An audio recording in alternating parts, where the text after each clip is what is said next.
Exciting and very interesting talk of GDPR.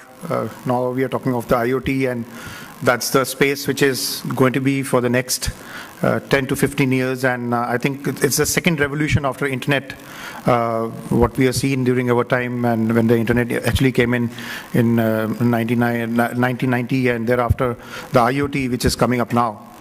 I'm going to be talking about the internet security challenges and lifecycle management.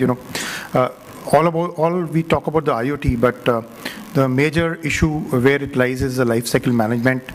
Before I start my talk, I just want to ask one question to the audience as to how many of us are presently using Microsoft XP in their PCs.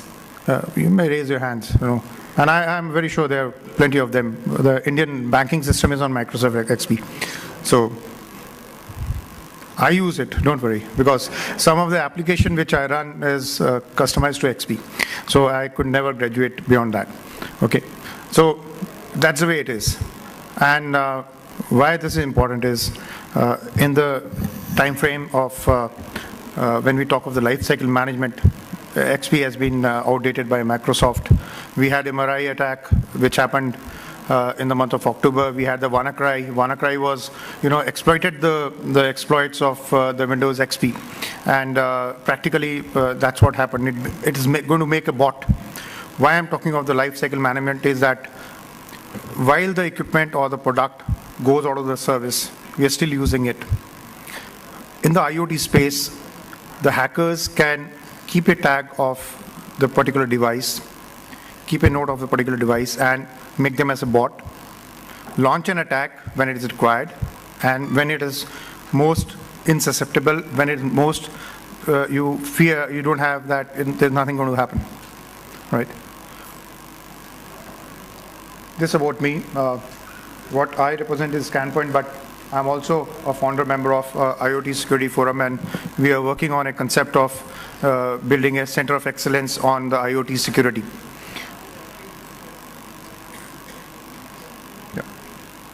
As we are aware, IoT is changing everything, every sphere of the life, whether it's your home segment, industrial segment, your health segment, automation, aviation. Everywhere we are finding, even into the medicines, it's taking shape, it's coming up in some way or the other. Every company is actually coming up with the IoT products. There are a lot of POCs happening in IoT space, a lot of development happening, but there's a problem. Problem is that we are only developing the IoT, we are not looking in for the security part of it, and that is a challenge for us, right? That is the place where we are leading dangerous times ahead, right? As you look at it, in 2005 to 2015, there are 2% to 7%. It was a security budget which we thought of in any of the companies, any big companies. And with 2020, there are going to be 20 billion plus devices. That means it's going to be 6 devices per man, per person, which is going to be there. And this security expenditure are going to increase. That is going to be a major thrust on security in times to come. And that is where we are trying to focus as part of the IoT security. There was a study again which was being done, and it was thought of that a lot of people, a lot of companies giving an impetus to the IoT security was around 28%. And as you look the wheel, there was a significant demand of the already the companies which are there looking in for a security expenditure, security development, making their systems robust, taking care of the privacy and authenticity of the customers, the data. And especially the IoT is practically all about data, and it is interacting with the human being. So it's the human data which is getting converted into the digital format. So that's very important. Right. IoT, I showed you a space where everything is happening. You're comfortable. You have the sensors. You are wearing a Fitbit, giving you a pulse. You're giving the people with a pacemaker. They're having a pacemaker, reading through their data. 6 sensors. I already told you they're going to be per person or at an average. Your cities are going to be smart. everything is going to be smart, your home is going to be smart, but where's the problem? This is what one of the problem it can happen. We are over-relying on the security, over-relying on the technology, not caring of the security. We may land up into a situation where everything goes dark. We are out of the control. We are having the automotive segment, which is hugely getting onto the IoT. There are almost 50 to 80 sensors which have come up in automobiles. There are 5,000 sensors in an aviation engine. There are 2,000 sensors in a F1 car which is there. And once we are stuck in this kind of situation, just imagine we are nowhere. We cannot do anything. Is a IoT a real cyber threat? We need to take a call of it. All your smart cars are pawned. You have all sensors all across your system, right? You're starting from your accelerator to your horn, to your battery, to your GPS. If it's all hacked, there's a problem. This is one of the live situation when it happened that a car speeding in US was at 180 kilometers per hour, and it was suddenly, came to a stalling halt because it was being hacked by a remote person sitting somewhere, right? The IoT in the home segment. This live happened, Oregon. There was a hack attack which happened. The person sitting there was able to take the control of the house. He said, switch on your cameras, switch on your light. He could monitor the complete house. And that's where the IoT is actually getting into our private life, but it is at a cost. Similarly is your health devices, your tags, your Fitbit, giving all your personal information. We're happy that all our information is being tagged, but at a cost of what? I tell you, in 2012 there was a site where you could actually see the data of your Fitbit as to what happened to you the whole day, and it revealed a lot of personal information which was not to be coming on the site, and people could track anyone through the Fitbit. In times to come, it's easier to secure your device, the smartphones, your laptops today, but it's going to be very hard to secure your sensors. It's going to be difficult to secure your IoT devices. It's the pacemakers, Fitbits. How are you going to do that? So the size is small, the processing speed is small. It's a microcontrollers which are there going to be controlling the sensors. So it's going to be a problem area. In the nation states, you have the spies who are going to be there, of cyber terrorism, the cyber interference. I think only yesterday there was a huge article on the F-35, which is a software-based IoT system. And there are huge amount of IoT devices which are there. It's number one on the hackers list today to hack. So that's the kind of thing which is going to be there. That means the drones can be hacked, your aircrafts can be hacked, your airspace which is there, it can be hacked. So the problem is going to be bigger. Here I have written the regulators, because we still don't have regulators for the IoT. It is a unorganized ecosystem where we are lacking the standards, where we are lacking the regulations which are going to come up. But as and when the regulators do come up, they'll play a major role, like what we have in India is a TRI, TARI or a CERT, who are managing the complete space. Some of the top threats which I have listed is the regulatory and the legal threats, where you have the data privacy, your assurance, resource allocation, your audit failures which are going to be there. Some of the competitive, because there are a lot of skill shortages which are going to come up, failure to use the big data into the IoTs effectively, market disruptors which are going to be happening, unstable suppliers and the partners. This is one place where we actually need to take care of, because like I'm telling you, it's a totally a fragmented IoT market. Everybody you ask, what is doing here? I'm doing an IoT. So, but how many projects are actually going to take shape? How many technologies are actually going to take shape? That's really a point to ponder.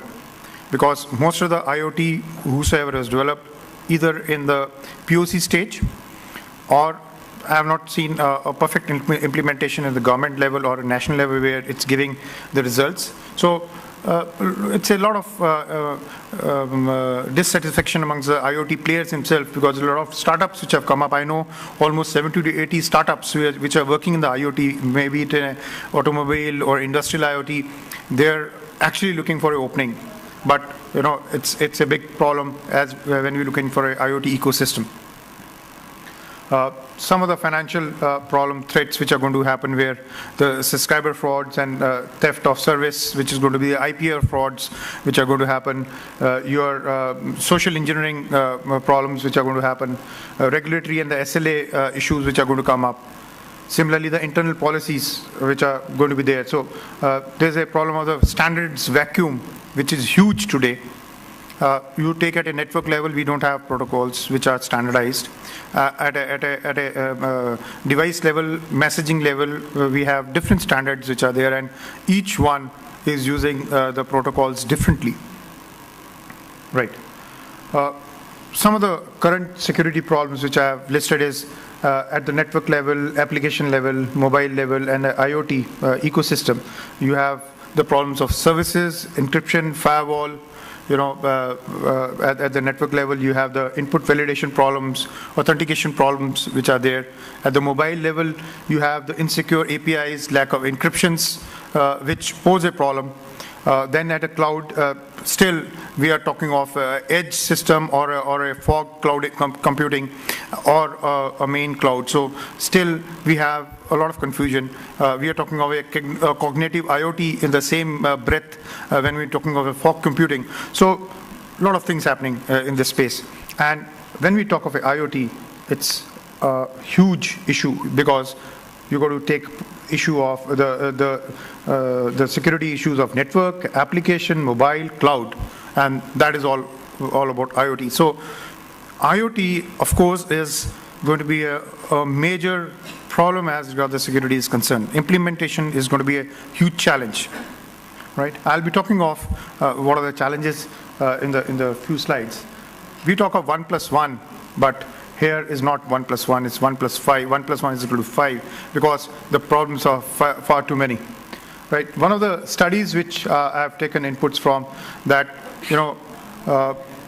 most of the security systems still accept the normal 1, 2, 3, 4, 5 code. If you're aware, the Mirai attack which happened, there were only 66 password and the user ID combinations, and which attacked almost 100,000 CCTV cameras, right? Similarly, there's no lockout system. There are SSH listeners with the root access is still open. You have web interface with the cross-site scripting and the SQLI.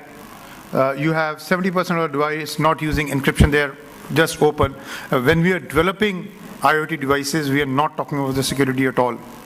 This is what we are trying to propagate when we are making the center of excellence with the IoT forum, right? Most of the systems are collecting personal data, like what we are talking about, the GDPR, is the IoT devices are collecting more information than it is required at times. More information, personal information than is required. So there has to be some standard where we need to put a check on it.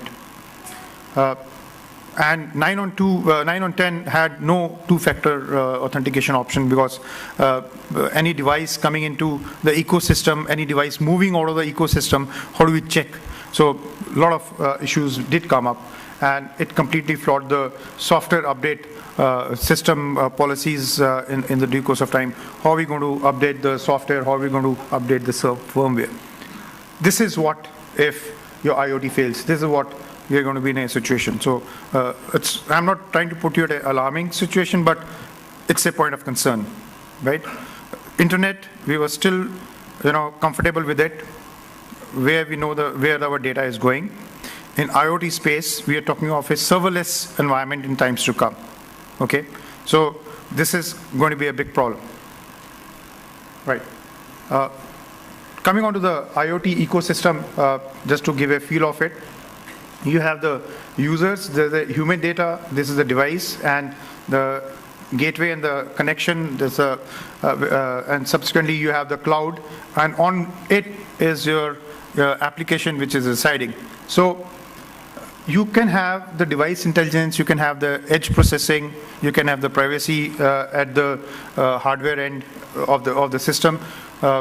You can have the device-initiated connections when you're talking about secured communication. You can have VPNs for authentication. Digital signatures are being utilized for authenticating your networks. You can have the messaging control when it comes to communication. Also, when we talk of a secure cloud, you have the identification, authentication, and encryption at the cloud data centers. So you have different kind of security requirements in the complete IoT space for the device, your communication, and the cloud. And over and above is most important is your secure lifecycle management. When I talk of a lifecycle management is important because this is where we are not taking care of in the complete IoT. This is a kind of threat surface area which is coming up because of your IoT, right? It's huge. So if you start from your vendor backend APIs to your access control system, everything is in a threat. So we need to take care of the complete thing. Some of the new challenges which are coming up for the IoT security. One is the lack of the IoT technologies. Standards not there. Your choice of, lot of choice of OS is there. There are a lot of choice of hardware which is available. A lot of choices of communication protocol which are available. So this is a problem area today because I cannot have a complete integrated solution. When we talk about smart city, I'm taking a live example. Each company is going to come up with its own solution. They're going to have their own OS, they're going to have their own protocols, they're going to have their own communication protocols, then hardware. How are we going to integrate onto a single platform to give a composite view? We have to give a thought on those things. So there's a big issue as regards standardization is concerned, and it also introduces a lot of vulnerabilities in the system because of the complete mismatch of the hardware, software, your communication protocols. How we can overcome is, primarily you have a very limited guidance on the life cycle management system. We don't talk of the life cycle management of IoT devices today, right? Well, we are not talking of how the software is going to be updated, how the firmware is going to be updated, how the patch is going to happen. So, just a minute. So this is where we need to, catch up with. I'll just run through the slides. If you want to have the slides, I can share with you, but paucity of time will do that. Okay. Then you have the unique physical security concerns because most of the devices are small. How are we going to secure them? Just imagine, you have a camera which works for 3 years in the ecosystem. You replace it with a new camera, CCTV camera. You have not removed the earlier one camera. If it is it's in the ecosystem, it can be hacked, it can be made a bot, and a comfortable attack can be launched by the hackers. So that's the kind of problem area where we are working out. Then is again the lack of standards. Auditing and logging standards are not defined in the IoT. Okay. This is primarily the complete life cycle management from your actual onboarding to your configuration and when the device has to be offboarded. So we need to actually work on the life cycle management of the devices, and this takes care of your data, your software, and your hardware security. So this will be the prime importance when we are talking of the security of the IoT. Some of the best practices from the startup point of view, the important which we followed and we are following when we are trying to work on the center of excellence. So this is where the points which I have listed, from analyzing privacy impacts to the stakeholders, secure system engineering, doing that way, layered security approach we are following. You are having the live control of the IoT devices, and we are implementing the logging and auditing of the framework, right? And some of the takeaways which I want to give it to the other co-startup owners of IoT is that we don't value for security. right? We need to be very careful when we are talking of the IoT. We need to be putting the security parameters in place. May it be a microcontroller which has got very less space on it. The computer system which are there, the space, the computing power, we need to put the right algorithms into it, right? Finally, where does the IoT security answer lies? That's what we have to answer. It partially lies with the IoT devices and mostly with the network. So we need to actually work on the holistic view of the IoT security. I've finished. Thank you.